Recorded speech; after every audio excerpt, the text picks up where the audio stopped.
আজকে আমার পোলাডারে মিথ্যা অপবাদ দিয়া ফিডাইয়া মাইরে লইছে, পিটাইয়া মাইরা নিয়ে থানাত নিচ্ছে, থানার মধ্যে নিয়ে অবহেলা করে তারে পানি খাইতে দিছে পুলিশের সামনে গাড়িতে। যারা মারছে তারা বলতেছে পানিও খাওয়ান যাইতো না। এই ভিডিও ফুটেজ টাচ খাইছে আমার কাছে, একটু পানি চেয়েছে, পানিটা বলে দেয় নাই, আবার হেলাইবে বলতেছে। এখন আজকে আমার সুন্নিরা লাশ লয়ে গেছে থানায়, পুবাইল থানাতে। যাওয়ার পরে গাজীপুর যাওয়ার পরে মামলাটা রাখে নাই। হত্যাকারীর পক্ষে ৫-৭০০ লোক আইসা করছে, না মামলা নন যাইতো না। দেশ না স্বাধীন হইছে, যার কাছে যা তার কাছে কত দেশ কয়। এই বৈষম্য ঠিকই রয়ে গেছে, কথা কোন ঠিক না বেঠে? আমরা সুরত উদ্যানে প্রোগ্রাম করতে পারি না, আরেকটা গোষ্ঠী প্রোগ্রাম করে, আবার আমাদেরকে দেয় না, আবার ৩ তারিখে আরেকটা গোষ্ঠীকে দিতেছে। এই বৈষম্য রয়ে গেছে। এই জন্য বোঝা গেল এই দেশের যার কাছে দেশ যা তার কথাই কর। তো সুফিয়ানা বক্তব্য আমরা সামনে দিয়েন না, ওকে আল্লাহর ওলি হয়ে গেছেন গা, এটা আমরা সামনে দিয়েন না। সবই দেখতেছি, কোর্ট কাছারি অফিস আদালত সব খাইতেছে সাধু বেশে কিছু ভদ্র মানুষগুলা, আর আমাদের বাজার টাজার লুটপাট করতেছে আবার কিছু লোকরা। হয়তো হাতটা বদল হয়েছে, কর্ম কিন্তু ঠিকই চলতেছে। এখন কি দরকার ছিল? এখন দরকার ছিল সব মিল্লা বৈশা, রাজনীতি দল এক টেবিলে বৈশা সবার থেকে পরামর্শ নিয়া সুন্দর করে মিলেমিশে একটা রাষ্ট্র উপহার দেওয়া দরকার ছিল, কথা ঠিক না বেঠে? আপনি আমার ভাই মেরে ফেলবেন, আমার ভাইয়ের মামলা নিবেন না, আপনি এক মাঠে একজনকে প্রোগ্রাম করতে দিবেন, আবার আমাদেরকে দূরে ঠেলে রাখবেন। এটা বৈষম্য। এই বৈষম্যের বিরুদ্ধে প্রয়োজনে আরেকটা প্রতি বিপ্লব হবে, কথা বলে ঠিক না বেঠে? পানি বলে বলে ডেকেছিল, তারপরেও পানি খেতে দেয়নি। আর স্বাধীন বাংলাদেশে আলেম মারা গেল, পুলিশ তাকে পানি খেতে দিল না। আমার মনে বলে আর কারবালার ঘটনাকেও হার মানাইছে। লক্ষ্য করুন, মনে কষ্ট নিয়ে একটা বিষয় আপনাদের মধ্যে শেয়ার করতে চাই। এই যে গত ৩-৪ দিন আগে বাংলাদেশের গাজীপুরে মাওলানা রইসউদ্দিন নামে একজন মাওলানাকে মিথ্যায় একটা বলাৎকারের অভিযোগ দিয়ে প্রকাশ্য দেবালোকে তাকে পিটিয়ে একেবারে গলার মধ্যে সুতোর মালা দিয়ে গাছের সঙ্গে বেঁধে রেখেছে, পিটাইতে পিটাইতে রক্তাক্ত করে পুলিশ তাকে নিয়ে চিকিৎসা পর্যন্ত করেনি, চিকিৎসা দেয় নাই, সে ওই থানার মধ্যে গিয়ে মৃত্যুবরণ করেছে। জোরে বলেন নাউজুবিল্লাহ। আমরা একটা কথা পরিষ্কার করে বলি, একজন আলেম যদি অন্যায় অপরাধ করেও থাকে, বাংলাদেশের প্রচলিত আইন আছে, আপনি বিচার করে শাস্তি দেন, কিন্তু প্রকাশ্য দেবালোকে তাকে পিটাইয়া হত্যা করেছে যারা, প্রশাসনকে বলি, সরকারকে বলি, ২৪ ঘন্টার ভেতরে এদের গ্রেফতার করে শাস্তির আওতায় আনতে হবে। আলেমদের যারা হত্যা করেছে এদের কোনো ক্ষমা হবে? মনে কষ্ট লাগে, একজন আলেম মুখে দাড়ি মাথায় টুপি, তাকে মেরে জুতোর মালা পরে দিয়ে গাছে বেঁধে রেখেছে।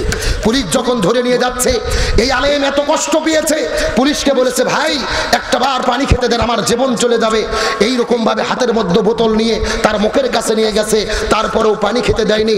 আমরা কারবালার ঘটনা শুনেছি, ইমাম হোসাইন শিশু সন্তান আসগারের জন্য বারবার পানি বলে বলে ডেকেছিল, তারপরেও পানি খেতে দেয়নি। আর স্বাধীন বাংলাদেশে আলেম মারা গেল, পুলিশ তাকে পানি খেতে দিল না। আমার মনে বলে আর কারবালার ঘটনাকেও হার মানাইছে।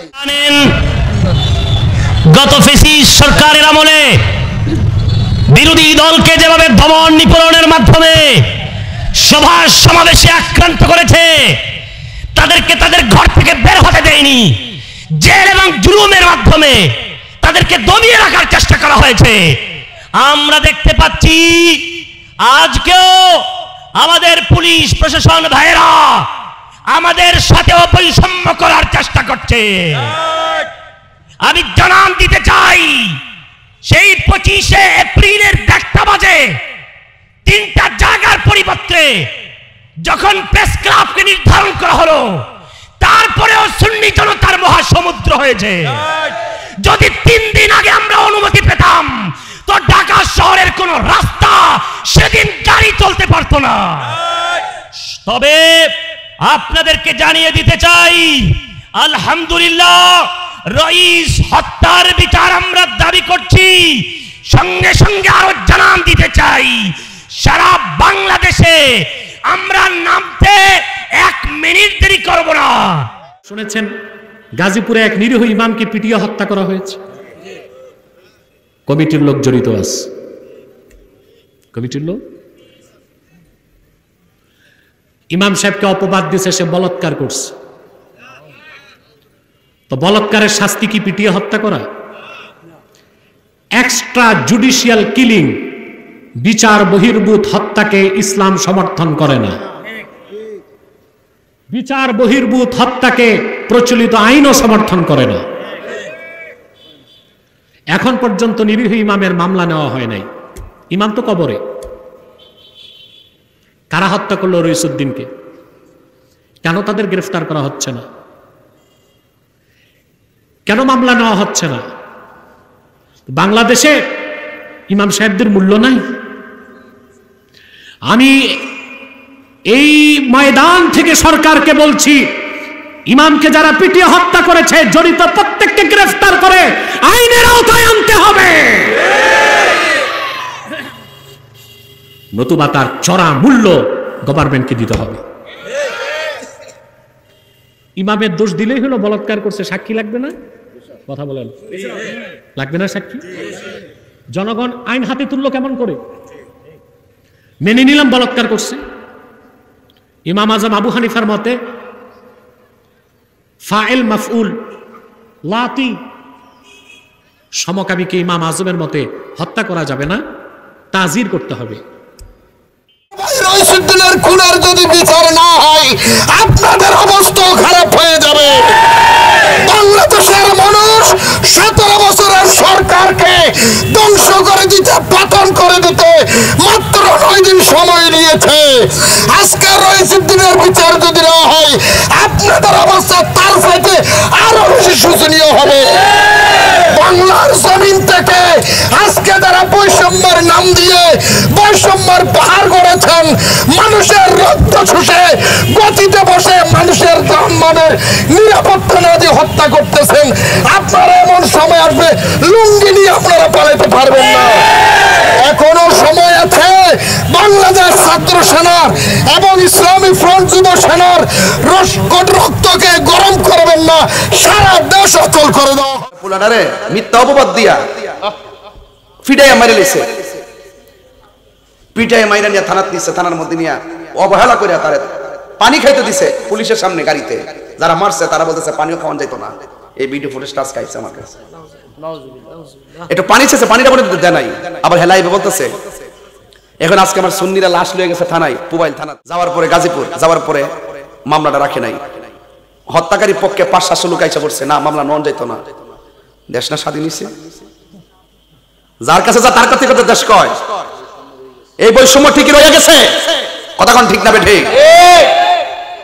আমরা সুরত উদ্যানে প্রোগ্রাম করতে পারি না, আরেকটা গোষ্ঠী প্রোগ্রাম করে, আবার আমাদেরকে দেয় না, আবার 3 তারিখে আরেকটা গোষ্ঠীকে দিতেছে। এই বৈষম্য রয়ে গেছে। এই জন্য বোঝা গেল এই দেশের যার কাছে দেশ যা তার কথাই কর। তো সুফিয়ানা বক্তব্য আমরা সামনে দিয়েন না, ওকে আল্লাহর ওলি গেছেন গা, এই আমরা সামনে দিয়েন না। সবই দেখতেছি, কোর্ট কাছারি অফিস আদালত সব খাইতেছে সাধু বেশে কিছু ভদ্র মানুষ গুলা, আর আমাদের বাজার টাজার লুটপাট করতেছে আবার কিছু লোকরা। হয়তো হাতটা বদল হয়েছে, কর্ম কিন্তু ঠিকই চলতেছে। এখন কি দরকার ছিল?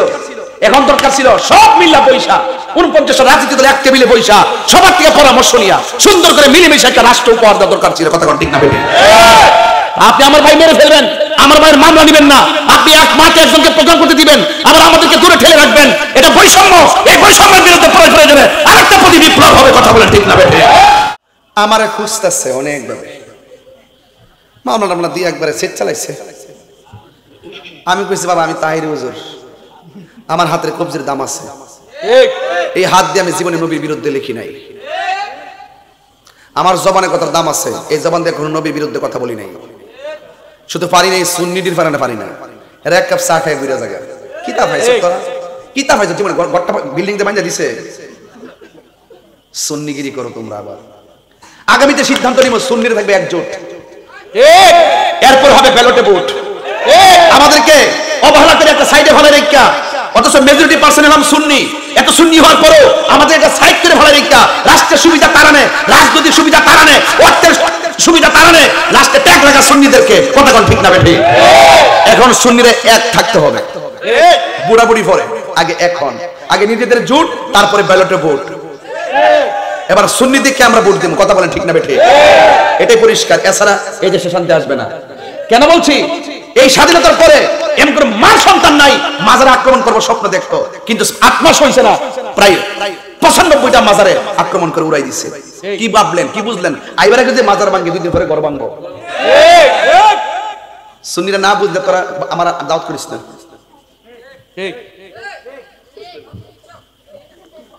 এরা যখন সময়টা আসে কোনো না কোনো ভাবে জায়গা, লাস্টে আমরা বলির পাঠা হই। আগে নিজেদের জোট, তারপরে ব্যালটে ভোট। কথা বলেন ঠিক না ঠিক? তো সাহাবায়ে কেরাম কিভাবে লালন করছে? রাসূল বলছেন মাঠে নামো, নামছিনি, কথা কয় না, আরে নামছিনি। রাসূল বলছেন যাও, তুমি যাও, তোমার পরে তুমি, তোমার পরে তুমি, তোমার পরে তুমি। যেইভাবে সিরিয়ালটা দিচ্ছে ঠিক এইভাবে শহীদ হয়ে গেছে।